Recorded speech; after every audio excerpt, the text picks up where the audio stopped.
Hi friends, నేను మీ MPR. మన రాష్ట్రంలో జగన్మోహన్ రెడ్డి ఓడిపోయారు. చంద్రబాబు నాయుడు గారు అధికారం చేపట్టిన తర్వాత ఇప్పటికి 2 నెలలు దాటింది. ఈ 2 నెలల్లో రాష్ట్ర ప్రజలలో ఒక మార్పు వచ్చినట్టుగా, వారి మదులలో ఒకటి మెదులుతున్నట్టుగా విశ్వసనీయ సమాచారం. అదేంటి అంటే, జగన్మోహన్ రెడ్డి గారు ఉండి ఉంటే అని చాలామంది ప్రజలు ఇప్పటికీ అనుకుంటున్నట్టుగా నెటిజన్లు ట్రోల్ చేస్తూ ఉన్నారు. అయితే జగన్మోహన్ రెడ్డి గారు ఉండి ఉంటే ఇప్పటికీ వైఎస్ఆర్ రైతు భరోసా 15,500 జగన్మోహన్ రెడ్డి గారు డీబీటీ పద్ధతి ద్వారా మన అకౌంట్లోకి పంపించుండేవారు. తర్వాత వైఎస్ఆర్ అమ్మఒడి పిల్లలు స్టార్ట్ అయ్యాయి. పిల్లలు స్కూల్కి వెళ్తున్నారు. వాళ్ళ స్కూల్ బ్యాగులు, షూలు, తర్వాత వైఎస్ఆర్ అమ్మఒడి కూడా జగన్మోహన్ రెడ్డి గారు సీఎం గారు ఉండుంటే మనకు వచ్చి ఉండేవి. అలాంటివి మరెన్నో పథకాలు జగన్మోహన్ రెడ్డి గారు ఉండుంటే మనకు వచ్చేవి. అలాగే వైఎస్ఆర్ ఆసరా పథకం, ఈ పథకం ద్వారా 18,750 రూపాయల చొప్పున 75,000 దాకా వచ్చిండేవి. అంటే ఈ 2 నెలల్లో వచ్చిండేవని కాదు, మొత్తం మీద వచ్చి ఉండేవి అని చాలామంది, జగన్మోహన్ రెడ్డి గారు ముఖ్యమంత్రిగా మనకు గనక వచ్చి ఉంటే మనకి ఇవన్నీ వచ్చేవి కదా. అలాగే కాలేజ్ పిల్లలకి ఫీజు రియంబర్స్మెంట్, కొంతమంది కాలేజీలు అయితే మిడిల్ క్లాస్ పీపుల్స్ని కడితే ఫీజు కట్టండి, లేకపోతే పిల్లలు మీరు మానేయండి అనే స్థితికి వచ్చేసింది. అది కూడా జగన్మోహన్ రెడ్డి గారు ఉండి ఉంటే ఫీజు రియంబర్స్మెంట్ మన పిల్లలకు వచ్చేది కదా.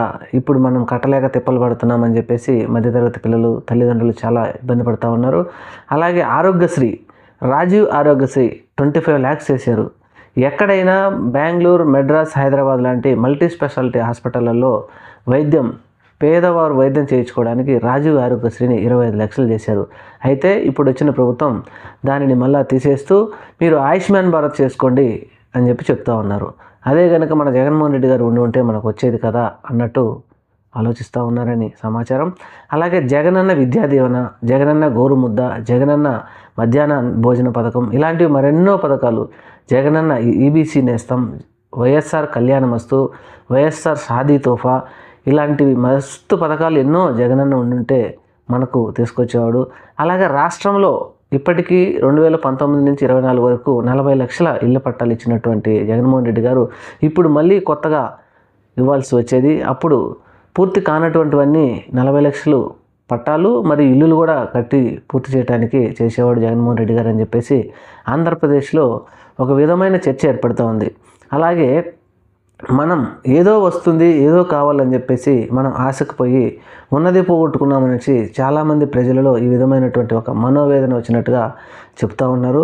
ఇది నిజమే కనుకైతే, అలాగే ఈ ప్రభుత్వం ఇచ్చిన హామీల్లో ఒక పెన్షన్దారులకి 4,000 చేస్తామన్న పెన్షన్ తప్పితే మిగతాది ఒక్కటి ఇప్పటి ప్రభుత్వం 2024 సార్వత్రిక ఎన్నికల్లో ఇచ్చిన హామీలు, ఉచిత బస్సు, గ్యాస్ సిలిండర్ దగ్గర నుంచి ఏది కూడా, తల్లికి వందనం, ఇలాంటివి ఒక్కటి కూడా మేము ఇప్పుడు ఎలా చేయలేమని చెప్పేయడంతో ఆంధ్రప్రదేశ్ రాష్ట్ర ప్రజల్లో ఒక విధమైనటువంటి ఆవేదన ఏర్పడింది. ఇది మనకు ఏదో చేస్తారని మనం వెళ్తే ఇది చేయకుండా ఇక్కడ రాష్ట్రంలో ఉన్న డబ్బులన్నీ తెచ్చిపోయి అమరావతిలో పెడుతున్నారని ఒక సమాచారం వచ్చింది. మరి మిగతా జిల్లాలకు కానీ మిగతా ప్రాంతాలకు కానీ ఏం చేస్తారు వీళ్ళు? అలాగే ఇసుక పథకం ఫ్రీ అన్నారు, ఇసుకకు డబ్బులు వసూలు చేస్తున్నారు. ఇలాంటి క్వాలిటీ మద్యం అన్నారు, క్వాలిటీ మద్యం ఇవ్వలేదు, అదే రన్ చేస్తూ ఉన్నారు. అలాగే గవర్నమెంట్ ఉపాధ్యాయులు, తర్వాత ఇలాంటి ఉపాధ్యాయులు కూడా సిపిఎస్ రద్దు చేస్తామని అలాగే జగన్మోహన్ రెడ్డి గారు పెట్టిన జీపీఎస్ని కంటిన్యూ చేస్తున్నారు. తర్వాత వ్యతిరేకత రావడంతో దాన్ని హోల్డ్లో పెట్టారు. ఎప్పుడైనా దాన్ని కంపల్సరీ జీపీఎస్ని వాళ్ళు కంటిన్యూ చేస్తారు.